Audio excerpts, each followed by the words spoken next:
আব্বাস সিদ্দিকী ভাইজান ফুরফুরা শরীফে আজকে সভা করেছে। সেই সভা থেকে আবার বলেছে, কুকুর শব্দটা আবার বলেছে। তো পুরো ভিডিওটা দেখলে বুঝতে পারবে আব্বাস সিদ্দিকী ভাইজান কি বলেছে। নবীর বিরুদ্ধে যারা উল্টোপাল্টা নবীজির বিরুদ্ধে বলছে, তাদের বিরুদ্ধে আজকে আবার সভা থেকে আব্বাস সিদ্দিকী ভাইজান কি বললো।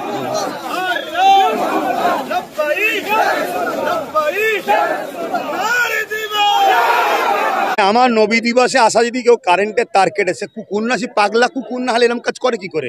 সে বলছে আমি মুসলমান, আবার দেখা যাচ্ছে সেরেকের কাজ করছে, আবার আমার নবী দিবসে কেউ এলে তার তার কাটছে। তাহলে একে কি বলবো? কুকুরের মতো ঘেউ ঘেউ করছে না?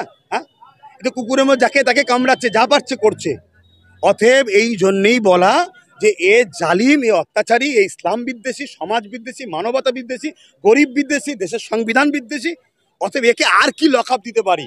অতএব আমি মনে করি ও এই ধরনের মেন্টালিটি সমস্যায় পড়েছে, ও পাগলা কুকুর হয়ে গেছে। তাই রাজ্য সরকার ওকে সামলালে ভালো, নাই সরকারের বিরুদ্ধে লড়াই মানুষ করবে, এখানে ধর্মের উপর আঘাত দিচ্ছে। আবার সেই রাস্তার দিকে, এই রাস্তাটা ক্লিয়ার করো। হ্যাঁ, বিজেপি এবং তৃণমূলের একই চরিত্র, তাহলে কি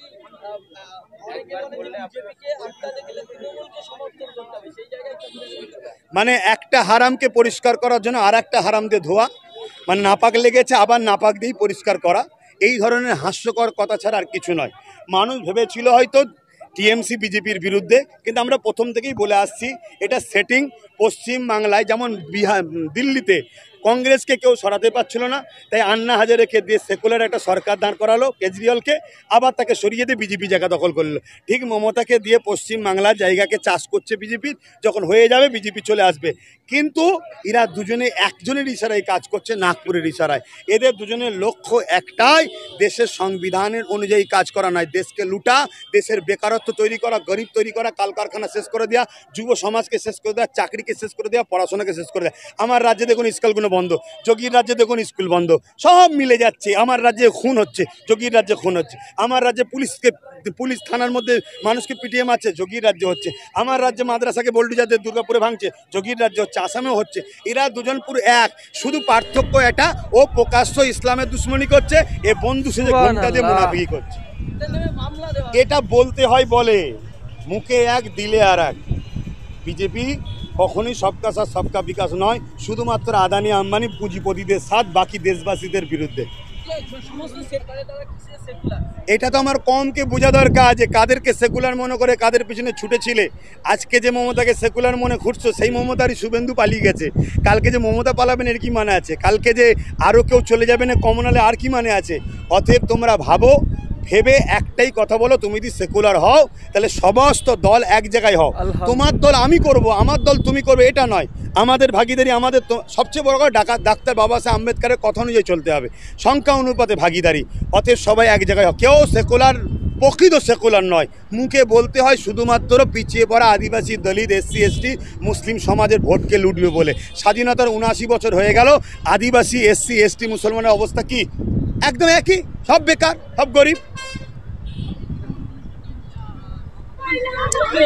এখানে আকারিহিস সালাম হুজুরে পাক সাল্লাল্লাহু আলাইহি ওয়াসাল্লাম হুজুরের শানে যেভাবে চারিদিকে গোস্তাকি বিয়াদবি হচ্ছে, আবার নতুন করে দেখা যাচ্ছে যে আপনার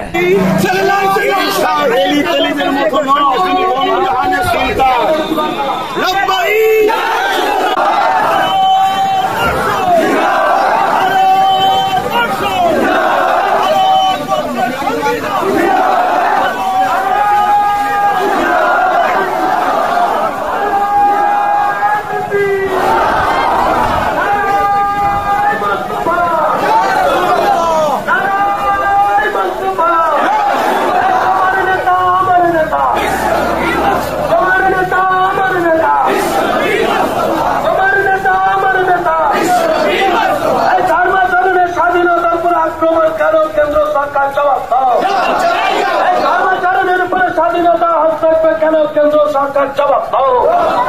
এই উত্তরপ্রদেশের নবীর নামে ভালোবাসা তাদের গ্রেপ্তার করো না কেন, যোগী সরকার জবাব দাও। এই ক্যানিং এ বিরোধী অনুষ্ঠানে চলতার কারণে তাদের বিদ্যুৎ বিচ্ছিন্ন হলো কেন, রাজ্য সরকার জবাব দাও। এই ধর্মাচরণের স্বাধীনতায় হস্তক্ষেপে মানছি না, এই ধর্মাচরণের স্বাধীনতা হস্তক্ষেপ পাচ্ছি না। এই সংবিধানের উপরে আক্রমণ